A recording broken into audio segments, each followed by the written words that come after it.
President Nicolás Maduro Moros announced that Venezuela could start with the COVID-19 vaccination campaign on April 19, 2021. The European Union and the United Kingdom have agreed to extend Brexit talks that were previously scheduled to end on Sunday, as chances of exiting the EU with a trade deal continue to diminish. At least 27 people have been killed in a Boko Haram attack in a Nigerian village of Tumor in Difa region.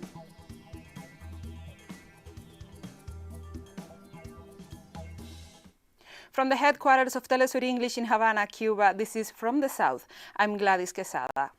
And we start this news brief in Venezuela, where President Nicolás Maduro Moros held a meeting with his ministers to analyze the COVID-19 situation in the country.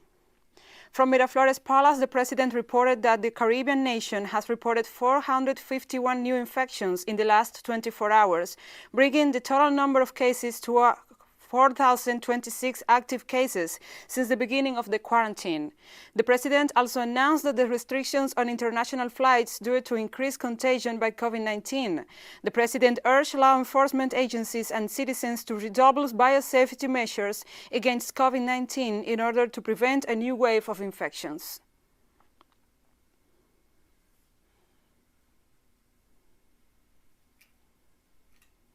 And President Maduro also said that the National Assembly elected last December 6 to investigate the management of the past directive of the legislative power, headed by extreme sectors of the opposition. The National Assembly. Attention deputies, with all respect to the National Assembly that is installed on January 5. Hopefully, the National Assembly will appoint a special commission to investigate all the fraud, all the scam, all the theft on this deputies' mafia, of this mafia of right-wing extremists, led by the mafia's biggest clown, Juan Guaidó, and the biggest assassin, Leopoldo López. Hopefully, a step will be taken to discover the truth of Venezuela. President Nicolás Maduro also announced that Venezuela could start with the COVID-19 vaccination campaign on April 19, 2021. I have calculated that by April, more or less, Venezuela should arrange the vaccines to start a mass vaccination process. Safe vaccines certified by the World Health Organization and certified by our health authorities. Safe vaccines here are not going to come as an invention. As they say, what's left of the rush is the fatigue. We are getting safe vaccines, I calculate by April. In Colombia, systematic violence continues. A new massacre in the department of Antioquia was recorded this Sunday. According to the Institute of Studies for Development and Peace, in the past, at least 3 people were killed, 2 were injured, while another person disappeared. According to local residents, the massacre will have happened in the early hours of this Sunday, when armed men, camouflaged and with war weaponry, arrived by boat to the Rivieras of the Neche River. This is the 83rd massacre so far in 2020, in which 345 people have been killed.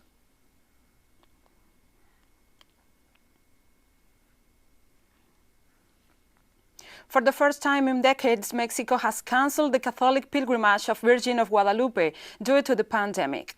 The annual religious event, in which millions visit Mexico City's Basilica of Guadalupe on December 11 and 12, is regarded as one of the world's largest Catholic pilgrimages. So, some devotees tried to reach the church, despite religious authorities announcing the closure of the basilica. Business owners said they have been affected by the measures, as the millions of pilgrims usually mean a boost to their income.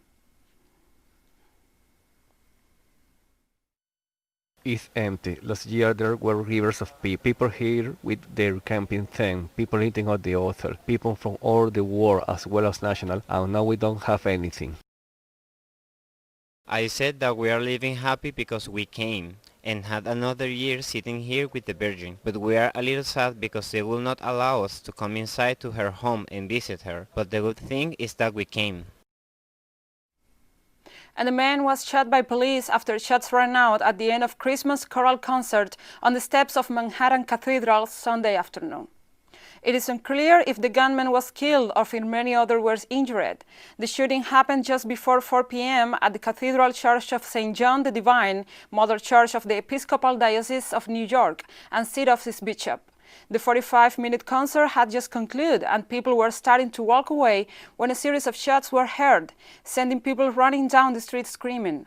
Officers who had been on hand to provide security for the event quickly moved in and shot the gunman, who police believe was armed with a rifle.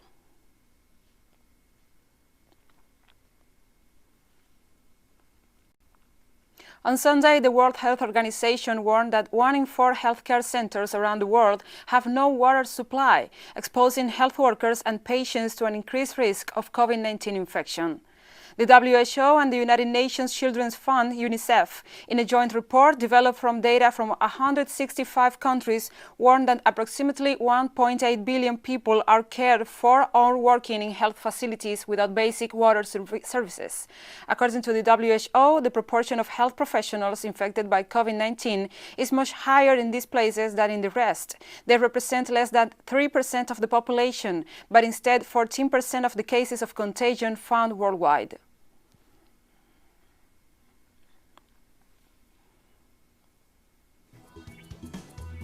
And we'll go now to a short break, so don't go away.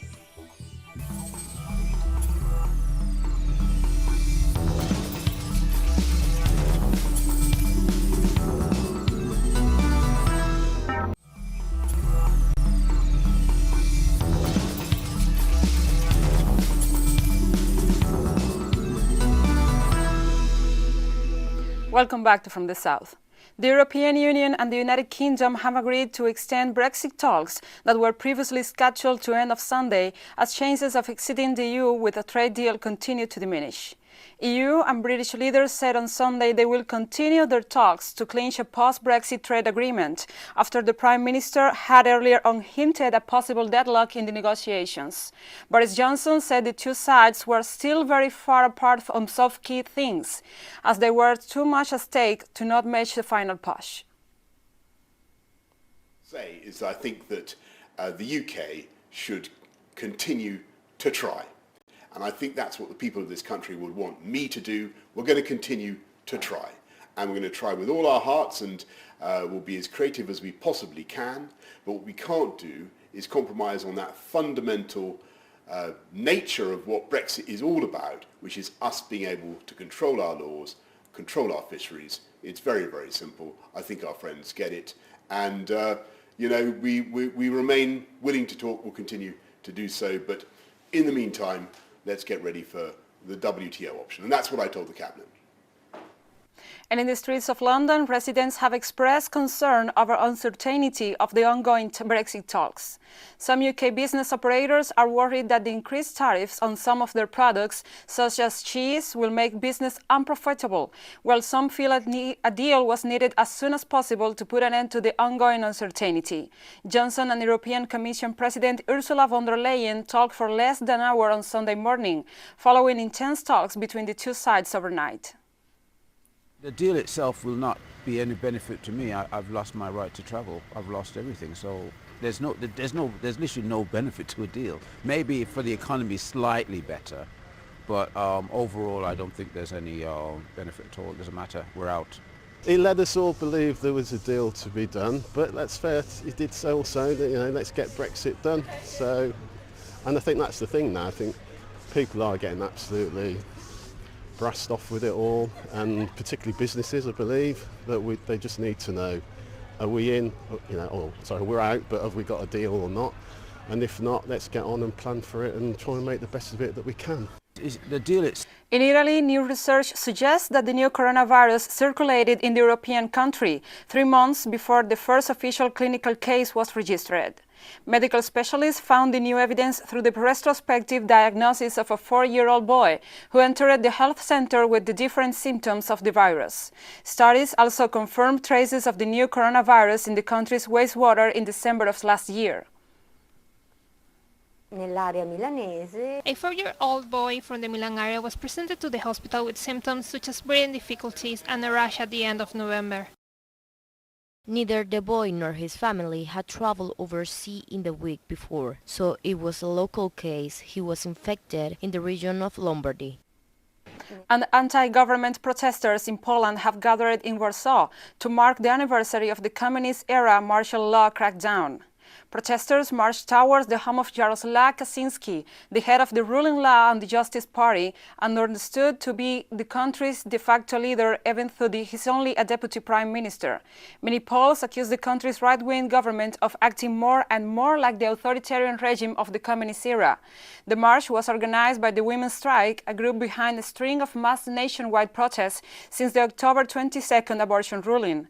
Others also join in, with entrepreneurs turning out in frustration at the government's handling of the coronavirus pandemic. We are no longer fighting just for women's rights, but for everyone's rights. What is happening at this point is dramatic. I'm here primarily because of women's rights, but also my dad is here who fights for me and others and their partners and farmers. We fight for everyone. It is no longer just a fight for women's rights. It is a fight to overthrow this government. I'm here as a woman, as an entrepreneur, and as a girl. They locked down, we don't have any protection, so we don't know what we're going to live on after winter. And Spanish police have arrested 2 men for financing the arming of a future race war through a drug trafficking. Police said the 2 men intended to form isolated white supremacist groups and were involved in financing these groups through drug trafficking. The men are suspected of promoting hate against foreigners, possession of explosives, appraisal of racism or terrorism, and for being a threat to public health. The operation was part of a wider investigation which started 1 year ago.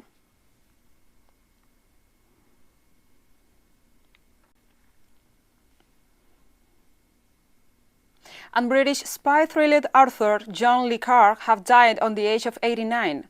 Le Carr, who was most famous of stories of complex Cold War intrigue, began his career as a real-life spy in post-war Europe. He combined terse political prose with the kind of complexity expected in literary fiction. His books grapple with betrayal, moral compromise, and the psychological toll of a secret life. His best-known works were Tinker, Tailor, Soldier, Spy, and The Spy Who Came in for the Cold. His family confirmed he had died from pneumonia at the Royal Cornwall Hospital on Saturday night.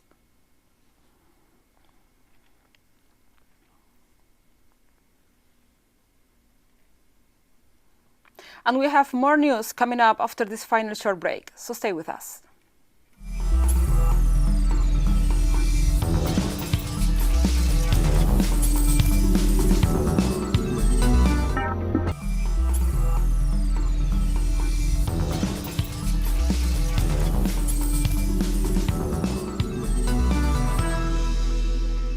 Welcome back to From the South. At least 27 people have been killed in a Boko Haram attack in a Nigerian village of Tumor in Difa region. Reports coming from Nigeria said about 17 jihadist militants from the Boko Haram group invaded Tumor village Saturday night and started firing and burning villagers' houses.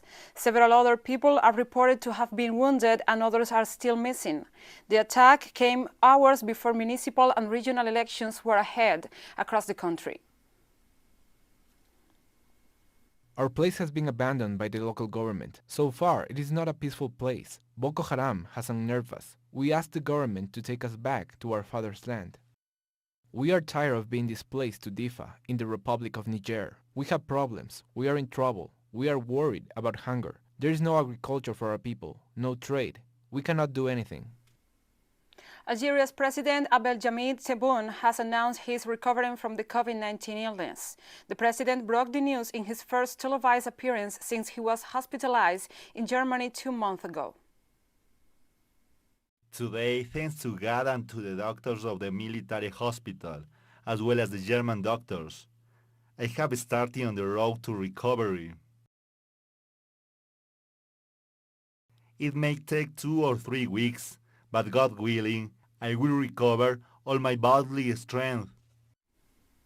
Ethiopia's Prime Minister Abiy Ahmed has met with his Sudanese counterpart Abdallah Hamdok to discuss the ongoing conflict in the Tigray region. According to Hamdok, the meeting between the 2 leaders covered various topics, including political security and humanitarian matters. Sudan, which borders the Tigray region, is currently hosting more than 50,000 Ethiopians who have fled the fighting has already left hundreds of people dead. It is the first visit by a foreign leader since fighting between federal forces and the region's dissident ruling party.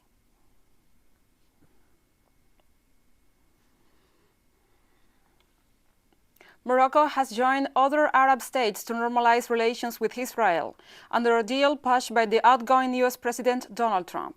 In turn, the U.S. has backed Morocco's decades-old goal by backing its contested sovereignty in Western Sahara. The U.S. ambassador to the Kingdom of Morocco, David Fisher, has presented a new map it says is now the new official map of Morocco that includes the disputed territory of Western Sahara. The move has exposed the U.S. interference and imposition of other countries' sovereignty over others, as is the case of Israel and Palestine. Yesterday, I talked about the historic proclamation that President Trump issued regarding the territory of Western Sahara. And when the United States gave recognition of the sovereignty of Western Sahara, I told you that I would have additional announcements later. I didn't think it would be this soon, but it's this soon, and I would like to show you the map and tell you that today I have the privilege of signing this map, and this map will be presented to His Majesty King Mohammed VI. Following the Israel-Morocco relations normalizations, Palestinians have condemned the deal and have called on the Moroccan parliament to criminalize the move. Palestinians in the occupied Gaza Strip said the new normalization deal between Israel and Morocco will weaken the Palestinian cause. With barely a month left in the presidency, outgoing U.S. President Donald Trump, who is a staunch backer of Israel, posted a tweet praising Morocco for having agreed to the deal. Morocco became the fourth Arab state this year to normalize relations with Israel, after the United Arab Emirates, Bahrain, and Sudan. This is a normalization that only the leaders are taking part in, and not the people. The Moroccan people are not satisfied with what the Moroccan leader did with the Israelis. Normalization leads to the destruction of the Palestinian cause, an increase in the number of settlements, and the strengthening of the word is Israel, meaning it gives it more strength to commit crimes against Palestinians. We call the Moroccan parliament to criminalize the normalization with the Zionist occupation, enact the necessary laws to do so, and fight all its forms that only serve the interests of the enemy, no matter what the justification or the price of these deals were. In South Korea, health authorities have begun to use cargo containers as temporary hospitals following a new wave of infection with COVID-19. Some hospitals in the country have started to reform these containers to create rooms to care for patients infected with the COVID-19 in the recovery phase. This Saturday, the Asian country reported 1,030 new cases of the COVID-19 to total 42,766 cases across the country. The government stated that it will raise pandemic control measures to the highest level if the new wave of contagion was not controlled.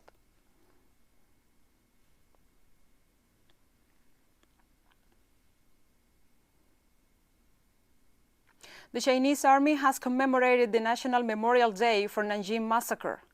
The Chinese Army and police held several memorial activities across the country to mourn 300,000 victims killed by Japanese aggressors in the Nanjing on December 13, 1937, and to commemorate martyrs who sacrificed their lives for the victory of the anti-Japanese war. The 13th of December marks the 7th year of the National Memorial Day for Nanjing Massacre victims, since it was first designated in 2014. The great spirit forged in the hard struggles of the war of resistance will forever encourage us to forge ahead. As officers and soldiers on the front line, we should always remember the history and keep in mind our duties as soldiers and officers to train hard and be prepared for war. We should be able to use well the weapons and equipment in hands and improve our capability to shoulder the sacred mission of safeguarding national security and maintaining world peace. And a Chinese space capsule bringing back the first moon rocks in more than 4 decades has begun its return to Earth. The Chang'e 5 lunar probe, which had been orbiting the moon for about a week, fired up 4 engines to move out of the moon's orbits and start its 3-day return journey to the Earth. The craft's lander touched down on the moon earlier this month and collected about 2 kilograms of samples. The return capsule is expected to land in northern China in the Inner Mongolia region. The material will be the first brought back since the Soviet Union's Luna 24 probe in 1976.